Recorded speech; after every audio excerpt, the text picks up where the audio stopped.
Hello, I'm Quentin Marmire. I'm a lead technical artist for the special project at Epic Game. And today we are going to present with Robert Osborne and Julien Marchand how to generate a world for the Matrix Awakens experience. The procedural city generation. So let's look together on how we have created a fully procedural city generator. Using very few simple inputs like basic splines, we have created a tool that could generate on the fly an American-like city. We will describe how we have used Houdini and Unreal to shape and art direct it to our needs, and how we have used point clouds and the neural processor pipeline to generate it on a daily basis.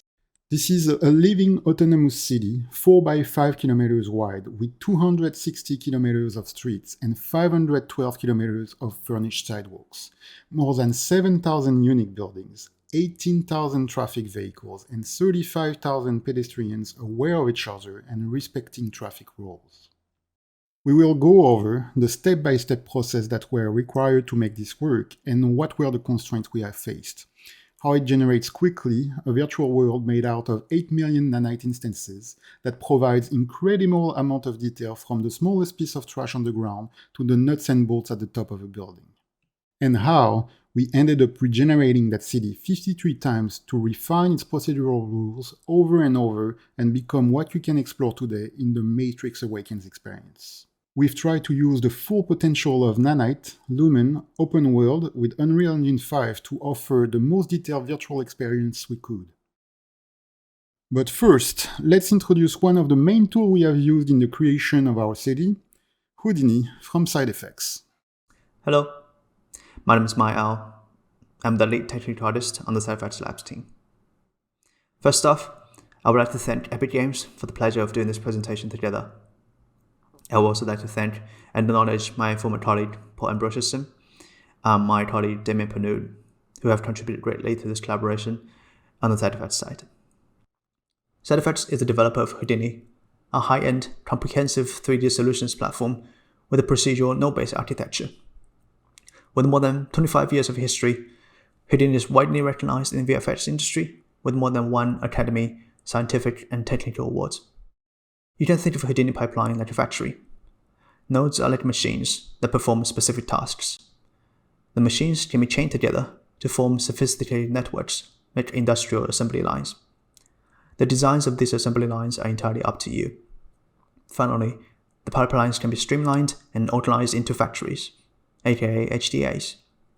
So all the controls you care about are exposed, and the rest is fully automated. What makes Houdini special is you can go from easy to understand low-level tools to a complex high-level factory that when looked from the outside does some sort of magic. The core purpose of a procedural pipeline is to serve the artists, to give them more creative controls and fewer headaches when they need to redo work. More importantly, a procedural pipeline is also scalable. You can often accomplish more with fewer people, as developers' time is valuable. The architecture of Houdini makes it possible to integrate the software's compute power deep into the pipeline. A pipeline is about a lot more than making 3D models. With Houdini, a lot of the user stories that can be encapsulated as tasks can be then translated into tools. These tools are developed with close collaboration between teams. Decisions are made together to address different departments' concerns, such as what should be on the UI and how should the data be transferred. When it comes to engine deployment, the tools are typically packaged as HDAs, which you can use in Editor through Houdini Engine plugin. With Houdini Engine's now free commercial licenses for Unreal, a larger team of artists and level designers can directly interact with Houdini tools maintained by a smaller team of tool developers. In a nutshell, once the tools are created and deployed to Unreal, the Houdini Engine plugin will power these tools inside the editor by talking to the Houdini library in the background, on your machine or on farm machines. As a real-time developer, when you need to start building your own procedural tools, SideFX Labs is here to help. We're a small team, but we create a large collection of free and open-source Houdini tools, especially focused on real-time pipelines, as well as the quality of life of developers. You can think of SideFX Labs as a public extension of your own R&D team, because the tools we make are based on the feedback of the community, and we make them so that they can be shared with everyone in the community. With more than 200 tools and growing, it is not unlikely that when you need to accomplish something, we may have a standardized tool for that. Labs tools span everything from modeling, photogrammetry, UVs, texture generation, asset export, third-party integrations, and more. We also ship a SetFX Labs Unreal plugin, which contains scripts and shaders that works with Houdini assets, or just generic all-purpose utility shaders. You can discover all this by downloading SetFX Labs' latest daily builds. Thank you so much, Mai-Hao, for this overview of Houdini. And now let's have a look to the Matrix Awakens procedural city and how we have done it. As a starting point, we knew the Matrix Awakens would have to be an open world, a city that would be fully detailed and very large at the same time. We established that a 4 to 5 kilometer wide city would provide the ideal playground for the experience that we had in mind. We knew this environment would be the base for a lot of departments to work on, and that they would need to be provided with updated data as we are modifying it. This had to be automated. We also knew that it would have to be procedurally generated because of the relative small size of our environment team versus the sheer size and level of detail we were aiming for. All of this was also considering that we would use Nanite technology. Nanite has changed the game. Because it removed all polygon limit and the resolution at which we can have details, now that 1 meter square can have up to 1 million triangles without worrying about performances, a city of 16 kilometer squares would have 16 trillion triangles. This brings a new problem. The size and the amount of assets on disk becomes a limiting factor. Also, bigger assets means slower iteration and less flexibility. We can't just brute force our way through. We have to find a smart way to slice the world. Early on, we were considering the use of OpenStreetMap. But unfortunately, the data it provides is arbitrary, unique in size and shape for any given place. That is too much work to translate and adapt, and that creates too many unique assets. Same would go for the natural follow-up of OpenStreetMap, creating a mega mesh of the city. But for the amount of detail we were after, that wasn't a viable solution. What we need to do is quantify the world, and make our own construction set to build it. We would then rely as much as possible on instancing. Our work becomes then how to slice and dice a realistic world and replicate it the most precisely possible with those bricks. This is especially complex because in the real world, you will always find a piece that is almost impossible to reproduce with your bricks. That is where having full control over the geometry of the city becomes so important. We wanted to keep a tight grip on how much of the arbitrariness we would allow. First, we would start with a specific tool designed to create the base of our city, the city layout tool, or how to procedurally generate an American city pattern. It would only require two main inputs to start, a basic shape and the path of the main arteries. With few attributes and options available to adjust the road network setup, it would give you an American city layout. The rest is figured out by the tool. With only few spline inputs, it tries to procedurally recreate an American city pattern. We relied on the find shortest path Houdini node to create the arteries.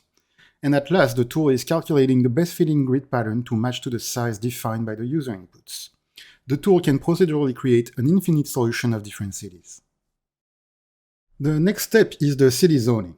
We have used this extra utility to define zones with specific attributes like a commercial or residential zone, but mainly to shape the cityscape.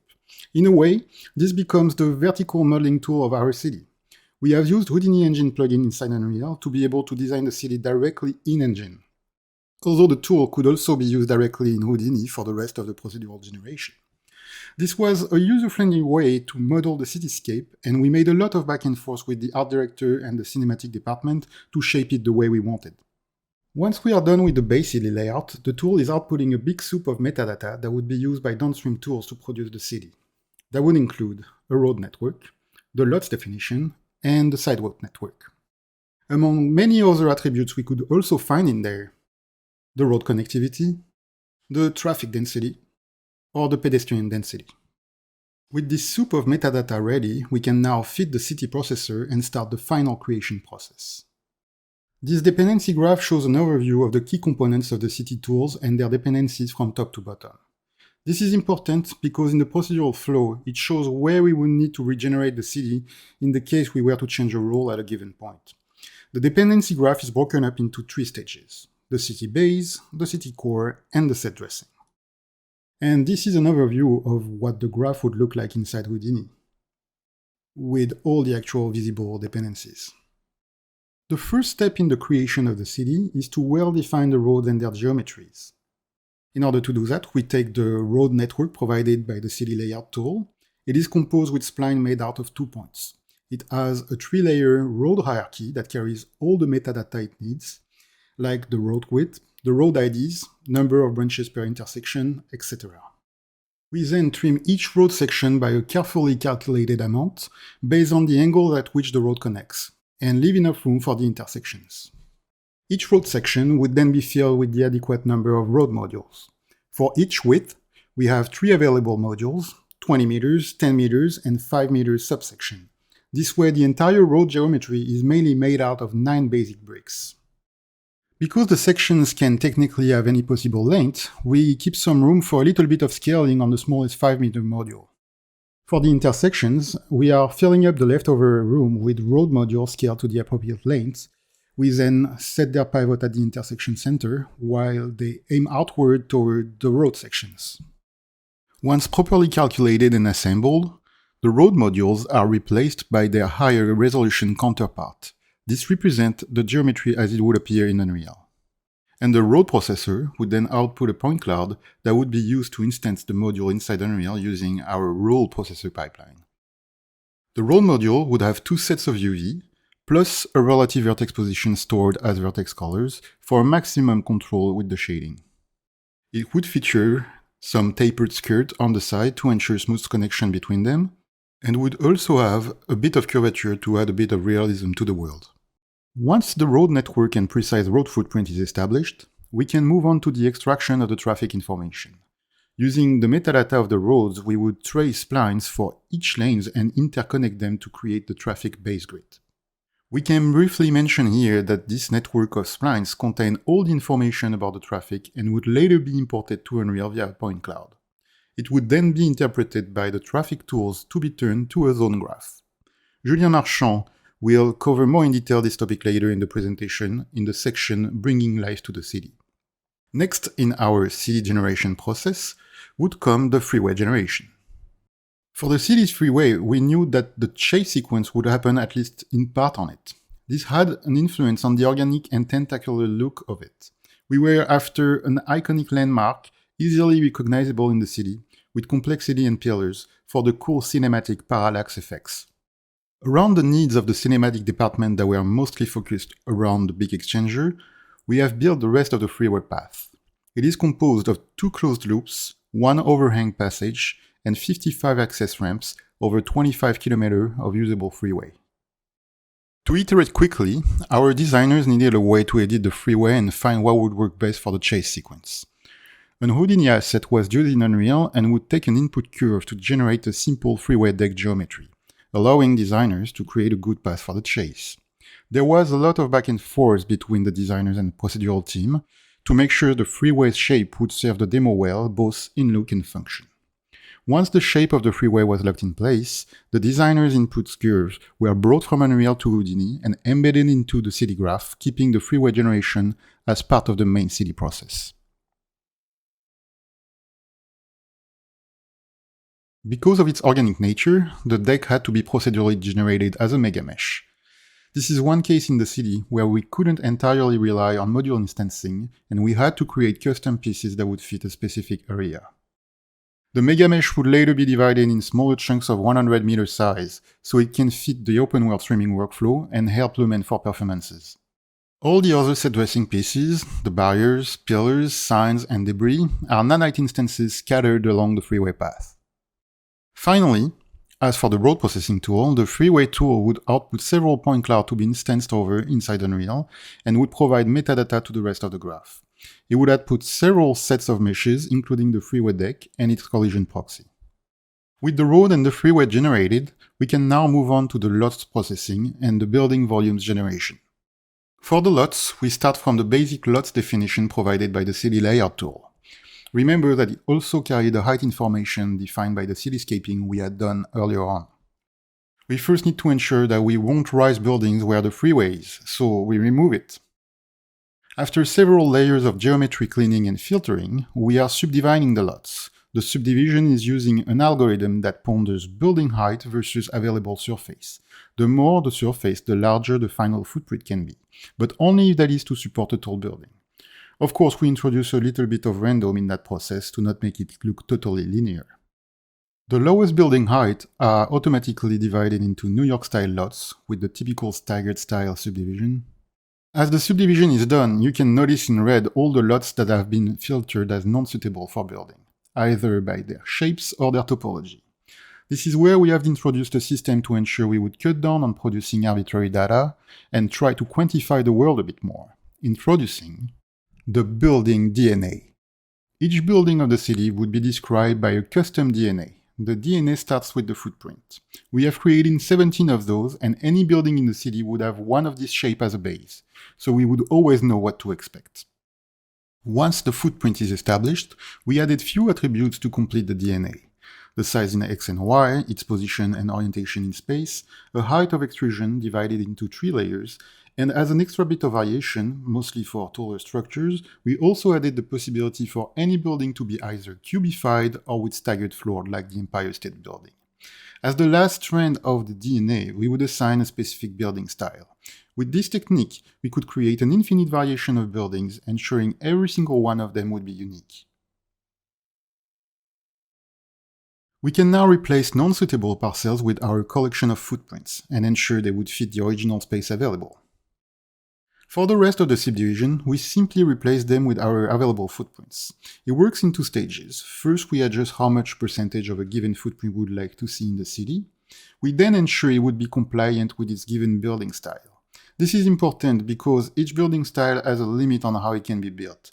A minimum wall length under which the building generator will not be able to fit the module that composes it. More on this will be described in the procedural building topic later on the presentation by Robert Osborne. The final part is the creation of the building volumes themselves. Populating the rest of the needed DNA strands with some global controls, we would add a little bit of extra noise to adjust the overall feeling of it. We could finally choose how much of a cubified or a staggered building we would want to see. So before Robert covers the procedural building more in details, we will go over the rest of the city graph, and in our next step we will look at the creation of the ground.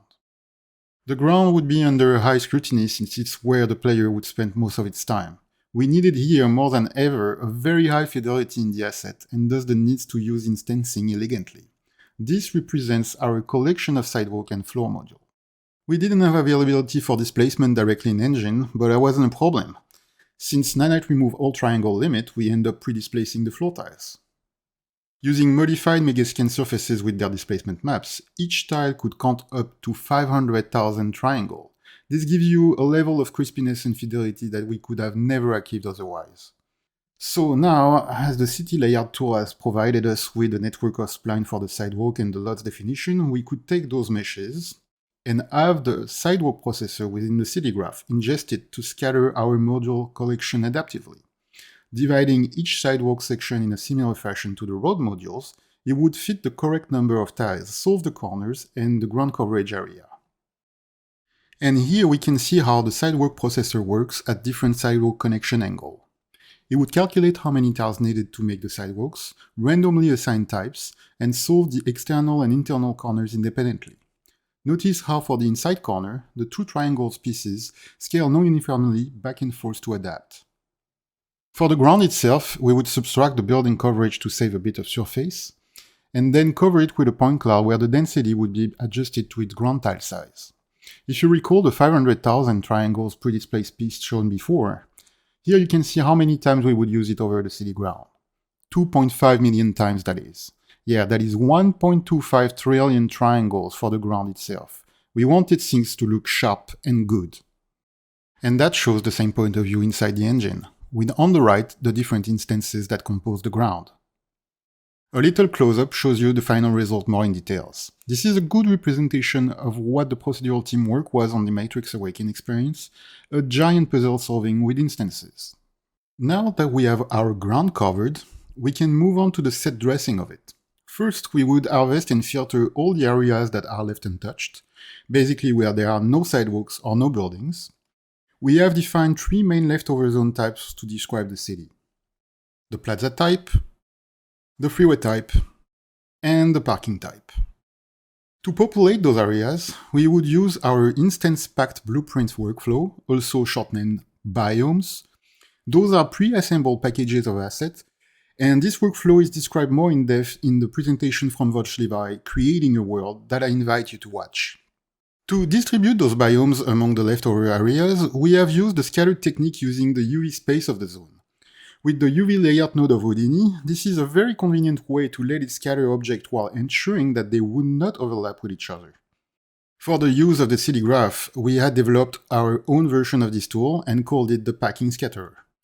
It would take each dependent zone, measure its longest edge, and take it as orientation reference. It would then try to best fit the biomes together with the possibility to choose between different patterns and angles.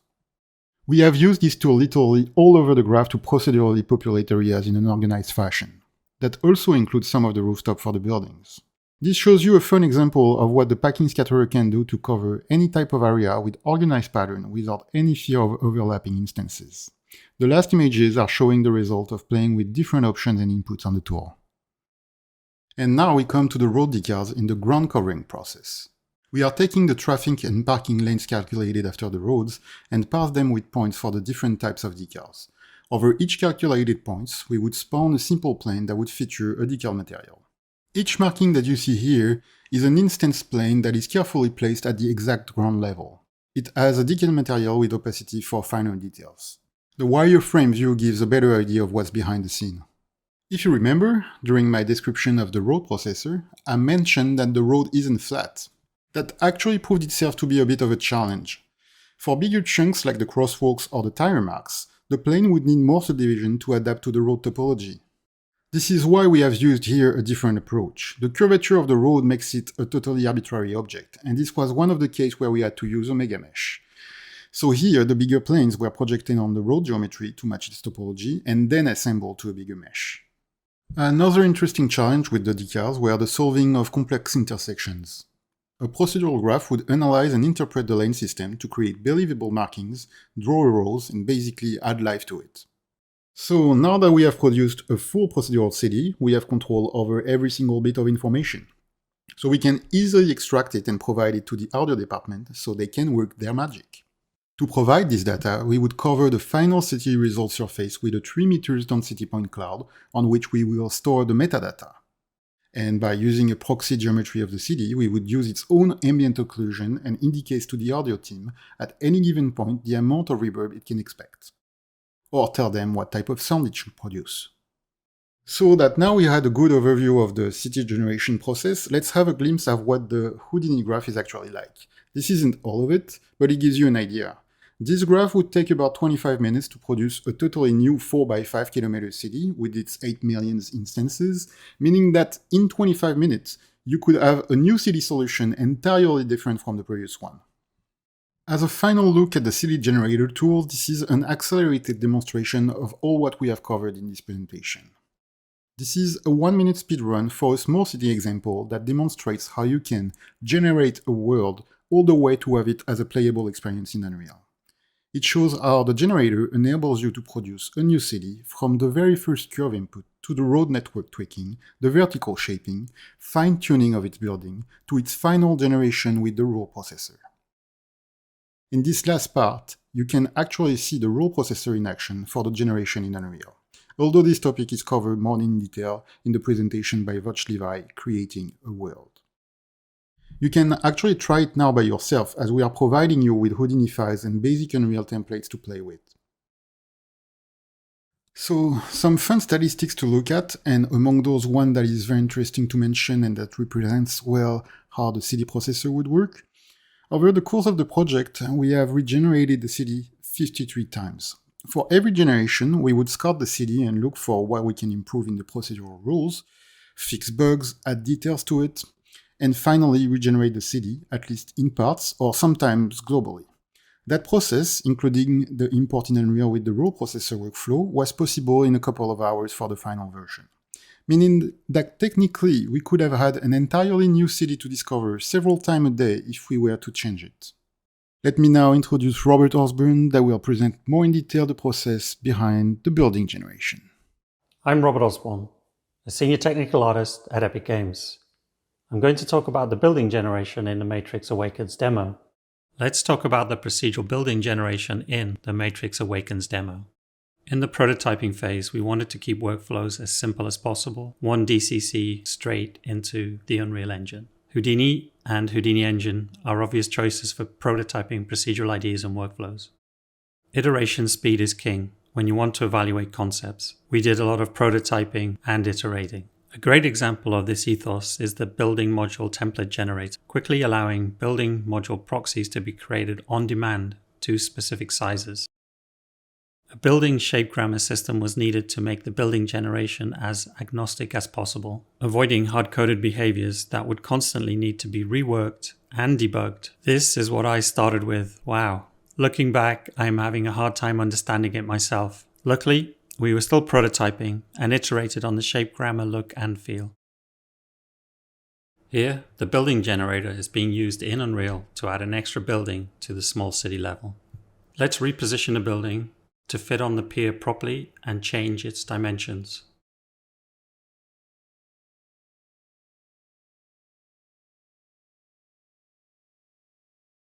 Now I'm changing the prop placement density and seed.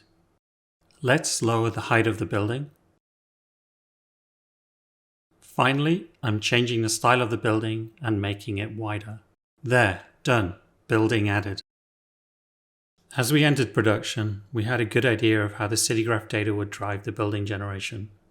JSON was chosen as the format for the building definition files during prototyping. An automated BDF pipeline was implemented in time for production, giving human-readable data that could be edited quickly to validate and debug with. The data fed to the building generator consisted of volumes with a BDF tag assigned per primitive face. Here, each color on the volumes represents a different building style. Here, we can see how the data flows inside the building generator in order of operation till final output. Output was in the form of point clouds and roof geometry passed into the CityGraph or directly into the Unreal Engine using Houdini Engine. Input volumes were cleaned carefully to give the best chance for cleanly sliced floor primitives to be generated in a consistent and ordered manner. The assigned building definition file tag allows the floor intervals to be calculated from the BDF's level dictionary, and the volume is sliced accordingly. Once we have the floor slices, corner types are calculated using the dot product between the primitives and walking around the floor primitive IDs in ascending order. Split corners are recognized using a collinear tolerance to distinguish if adjacent floor primitives should be considered in line. Corner caps, when defined in the BDF, are prioritized over a split corner type. We wanted a flexible shape grammar syntax for defining the module placement behaviors on building facades, allowing for rapid end-user iteration without having to publish updates to the building generator.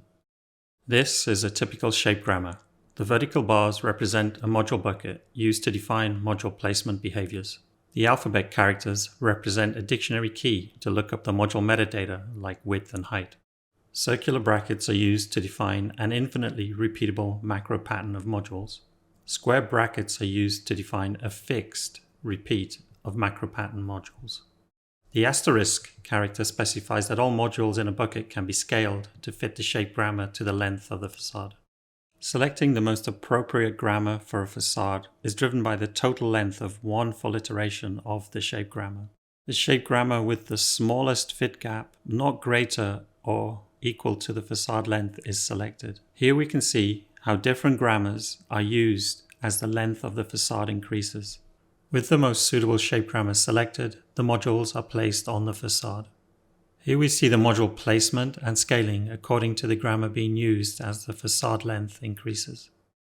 Buildings are generated independently of neighboring buildings in each building lot. This gives better parallelization for the graph execution. Occluded modules on connected building walls need to be removed for memory and generation performance. In the CityGraph, each lot of buildings are passed in as one job. We take the full lot of buildings minus the building having its modules occluded and merge and clean them. The building being occluded is booleaned against the rest of the lot, creating a Boolean shell that represents touching wall heights. Additional sample points for each module derived from the module bounds are added for performing intersection testing. These sample points and the module pivot point are raycast against the intersection shell. Only modules where all sample points are deemed to be touching the intersection shell are flagged for removal. As corners wrap around facades, extra sample points are added for corners. The occlusion has to be conservative, as re-adding modules to cover holes is complicated when you consider primitive data for windows and props. Even with this conservatism, a 25% reduction in building modules, props, and decals is achieved. The conservative approach is shown by the columns of corners still present inside some of the building shells. We needed to indicate to the CityGraph's sidewalk furniture placement system where building entrances existed. The placed modules on buildings carried tags to define functionality, such as corner, wall, entrance, etc. These tags allowed the building generator to provide volumetric data to simulate exclusion of street furniture in front of building entrances. Once in production, new feature requests were added to the building generator, one being multiple BDF support on a single building volume, others being window treatments and window signage. It highlighted the need to have a production version and a development version of the building generator, while new features could be iterated on in a development version without blocking the CityGraph or end users using the production version. Building prop brandings were assigned per facade across the city, with just a simple modulo seeding using the lot ID and building ID for determinism. Being able to have the building generator run directly in Unreal using Houdini Engine allowed end users to play with prop densities and adjust seeding. Controls were exposed on the UI for this purpose, allowing prop meta to be tuned and then exported into BDFs. Here we have the building generator running in the Unreal Engine via Houdini Engine. On this building, I want to place fire escapes on it interactively using the volume overrides functionality. The volumes are given their override functionality by adding actor tag strings. For example, the word fire escape is used for placing fire escapes. The override volumes are passed to the building generator using the exposed tag volumes input. Let's change the prop branding and extend the red coffee shop props to continue into the recessed courtyard area. Again, using a volume with an actor tag to represent the desired branding on the props. For the window cube map primitive data, we wanted to create believable functional rooms. We built a connectivity array along each facade of modules that have a window tag. With this, we can determine the maximum size of a room that can be placed. After placing a room, all instances in the room get a room ID, and we move to the next window module without an assigned room. This continues till the facade is full of assigned rooms. A Vex dictionary holds several seeding arrays to select rooms based on the building function. In the movie, you can see lights being switched on per floor ID, then by room ID on each floor, and finally by room size. For window treatments, window helper objects were added to level 1 modules to define the surfaces of the windows if present on a module. This data was stored in the prop anchor points for each module using the helper category. We needed a subsystem to populate window signage. We knew where each building entrance was and only placed signage close to entrances using the window helpers. The window signage data is exported in a building definition file for use with the window composite system. Composite layouts were selected by the assigned facade branding. The prop placement Vex code with different filtering was used to place the composite layouts in place of a normal window frosting instance, which would be removed during the signage pass. An internal Vex dictionary was used to encapsulate placement rules, brand groupings, and functionality with certain masking used for building styles. All the roof geometry was derived from the input building volumes. Building a one-stop recreate all roof geometry from the floor slice primitives was too complicated, and edge cases popped up with every tweak. UV generation and scaling controls were added to deal with unique roofs which could not be instantiated. The UV controls were exposed on the building generator UI for end users to evaluate good default values. Building volumes developed from simple cubes to complex cubified volumes. Split roof support was added to deal with the complex volumes as best as possible. Not all building modules were created equal, the biggest issue being some modules got sliced at the lower window edge, which is recessed back from the common facade plane. We had to create a function to analyze the floor slices at split roof edges and apply a push or pull inset to hide these gaps. The building generator needed to be scalable due to the sheer amount of data it was generating. Almost 7,000 buildings with props, modular occlusion, window treatments, window cube maps, ground decals, and roof geometry. This all generates in 13 minutes using PDG on a single X3990 Threadripper PC. Some datasets from the large city generation.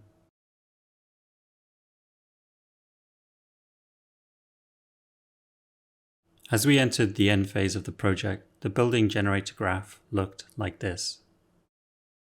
The volume curator pass just before the building generator allowed the generation of override volumes to place fire escapes.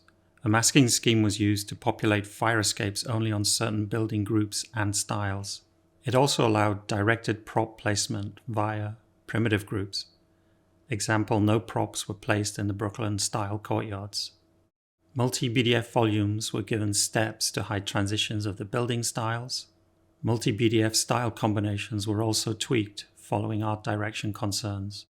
The volume curator also allowed for optimizations late in the project. Memory was a concern, so the global height of the cityscape was reduced in certain height ranges, allowing a surgical strike without potentially causing a butterfly effect had this change been further upstream in the city graph. The volume curator was also used to target specific problematic building volumes and associated metadata. So, while not directly involved in the building generator, I wanted to mention a workflow we started using for referencing viewpoints in the city. As the city density grew, the ability to communicate points of interest in the city with accuracy became all too apparent. We started to use the Unreal Editor command line Bugit to snapshot points of interest for quick sharing, tagging in channels with a screenshot and a Bugit Go string, till we reached the pinnacle and Jira's contained Bugit Go information. With all these data points for POIs starting to mass, the Bugit Go HDA happened one afternoon, allowing reference points to be available in Houdini datasets to observe behaviors and debug with. Pasting a Bugit Go string into the Bugit Go HDA will generate an indicator in Houdini WorldSpace. We have a reference in Houdini WorldSpace that can be jumped to quickly using frame selected. This easily allows associated input metadata to be explored, debugged, and edge cases solved. You can round-trip this data, passing a Bugit Go location that is derived from the currently active Houdini 3D scene view back to the clipboard. Pasting the clipboard back into the Unreal Editor command line gives a super quick back and forth for cataloging and exploring the city dataset. For bugs, this is especially efficient to get the location of an edge case generation, to examine the metadata and step through your graph and debug with. Allowing the problem buildings to be isolated in the Houdini scene, iterate on the fix, test locally, and publish the fix. Super useful for smoke testing known results after an update to the building generator. With the sheer number of building volumes, we were struggling to identify issues in the vast sprawling city we were building. We literally could not see the buildings for the city in some situations. While we had Bugit and Bugit Go to teleport around the city and investigate issues, we really needed a structured way to sign off on all the building styles and building features without the distraction of the beautiful city. A volume filter HDA was created to give targeted collections of volumes to feed into the building generator. Houdini is great. Chain your meta filtering into generation, then add some automated output. Now you are slicing and dicing the data to create sets of maps in the editor to systemically close the project. Not carrying the full weight of the city during smoke testing increased the iteration speed greatly. Special thanks to some of the quality people I was lucky enough to work with on this project. And now let's talk about wave function collapse.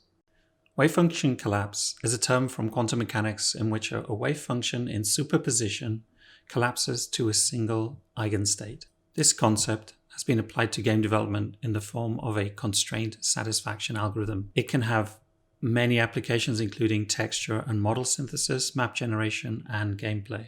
In a constraint satisfaction problem, a constraint is a rule that the system must satisfy when solving. Here we have a cat in a 2-tile grid constructed from 2 options, the tail and the head. There are 2 constraints here. The head can be to the right of the tail can be to the left of the head. it is simpler to always consider these constraints in pairs. Here we increased the grid to 4 tiles and added a third option, the body. We can see a total of 6 constraints. Next, we introduce a special option, the empty option. Empty options are useful when you want to ensure that the bounds of the grid will not form open-ended solves, like having a body option at either end of the grid. Empty options can be adjacent to each other. If you have an A to empty pair and an empty to B pair, then an A to B pair can be made. Let's see what it looks like to collapse a 1D grid.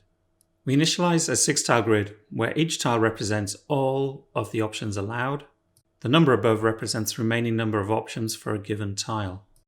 Let's make an assumption that the tiles are surrounded by hidden empty options, and both ends of the grid must be modified to only allow options that can be adjacent to an empty option. You can see that the number of remaining options has dropped from 4 to 2. This number will also represent the value of entropy for a given tile. We now begin a recursive cycle of observing and propagating. In the observation phase, a random minimum entropy tile is selected. A selection is randomly made from the remaining options. The tail option was chosen and the remaining options on the tile has dropped to 1. In the propagation phase, all the tiles adjacent to the observed tile must adjust their domain to satisfy the constraints. The propagation continues recursively until no more tiles are modified. With every iteration, more tiles are collapsed down to a single option. The solve keeps iterating. Finally, the solve reaches a state where the grid contains only collapsed tiles. Here we can see this process in 2 dimensions using a 6x6 grid. Here we see the process in 3 dimensions using a 3x3x3 grid. A wave function collapse model is a data asset that stores constraints. A constraint is stored in the form of a key option, an adjacency, and the adjacent option. Defining constraints can be difficult. Some implementations have used label-based systems, but that can be confusing or complicated from an artist's perspective. Our implementation derives constraints from arbitrary layouts. By doing so, wave function collapse models can be built visually, and it may help in discovering new options that are required. You can simply specify a resolution of a grid to solve. There is also an option to use a grid actor, which is a blueprint that visually shows the bounding box of the grid. One advantage with the grid actor is that it can derive starter options based on static mesh actors that sit within the grid. On the left, you can see a few tiles pre-placed inside the grid actor and the 2 different outputs on the right. It is a great way to combine art direction with proceduralism. The city had so much complexity at street level, but once you went into drone mode, it became obvious that more complexity was needed from the bird's eye view. In total, there were over 2,600 unique rooftop structures made. The wave function collapse model contained just over 5,000 constraints. All of this with only 33 tileable meshes. Solving these structures one by one was not scalable, so we created a solution that can derive grids from point cloud data. We created editor utility widgets that can do some post-solve processing. Here we are swapping wall materials, roof materials, and per actor custom primitive data to create color variation. We can derive a grid from a solved actor and allow for arbitrary logic based around tile neighbor rules. In this case, we use neighbor rules to place props on walls. To reuse existing Houdini methods made for scattering props, we made a method for exporting roof-only surfaces. Roof prop scattering was done in Houdini and reassembled in Unreal Engine using point cloud data. And here are some wave function collapse results in the city.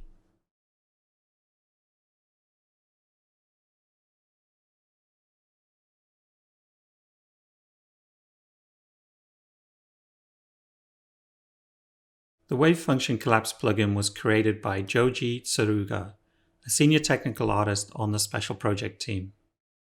It will be available as an experimental plugin in Unreal Engine 5, and we are excited to see what the Unreal Engine community will create with it. And now, here is Julien.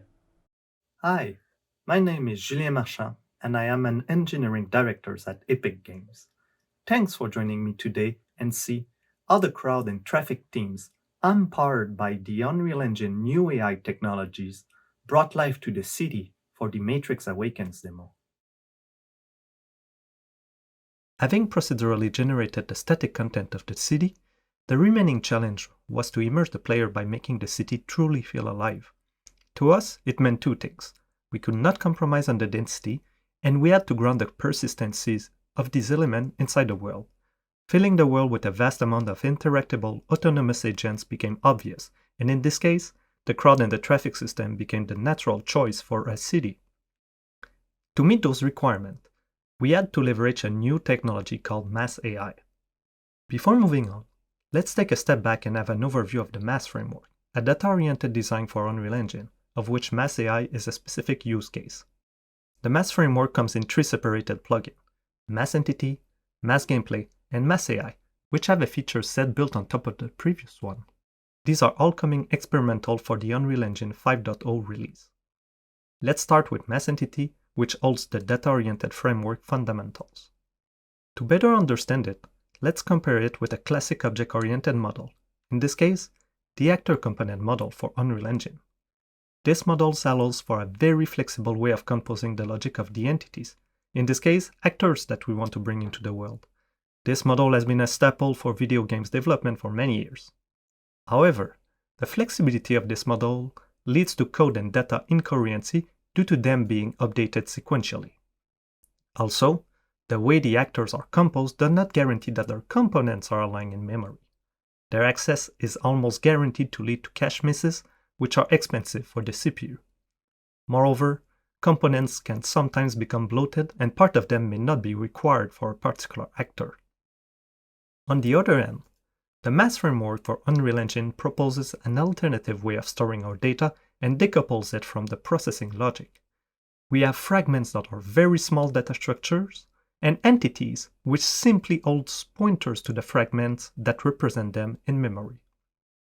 The fragments of entities of similar composition are stored contiguously in memory. And finally, entities do not hold pointers to any data, so in this case any fragment, that it does not care about. As mentioned, we decorrelate all processing logic from the data composition itself, which is all within the fragments.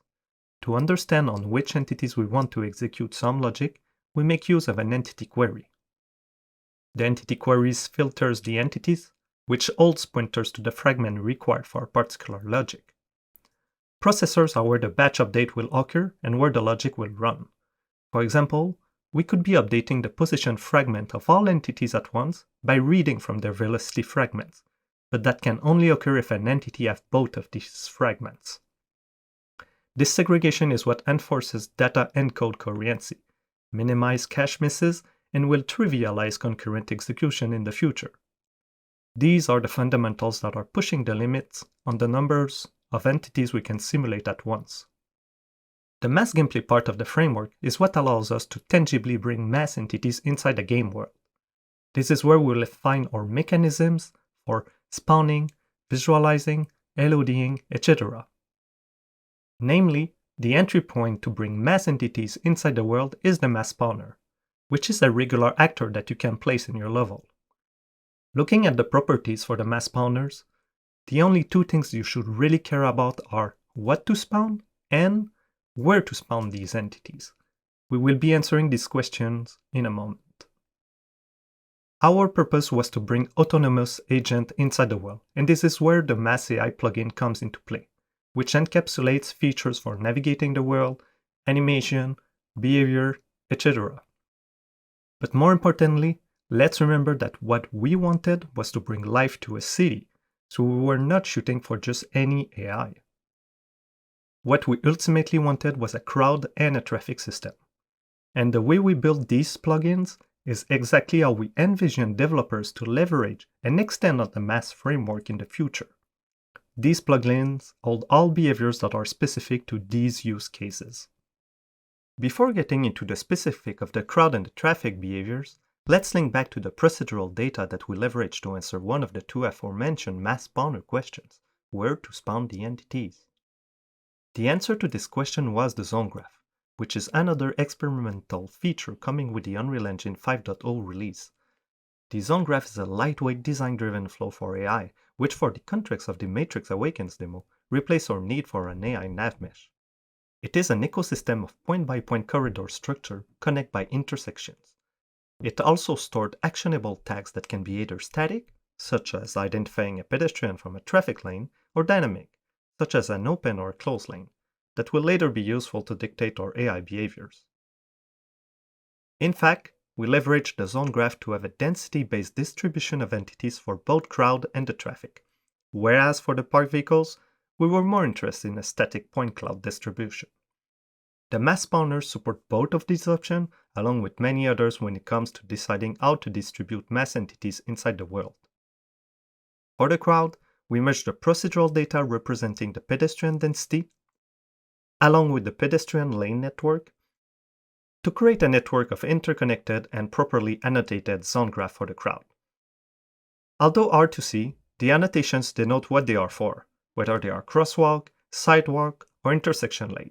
They also hold information about the expected density and whether they are currently closed, as you can see in red, or not. These are the lanes upon which we generated spawn location at varying distance based on the desired density.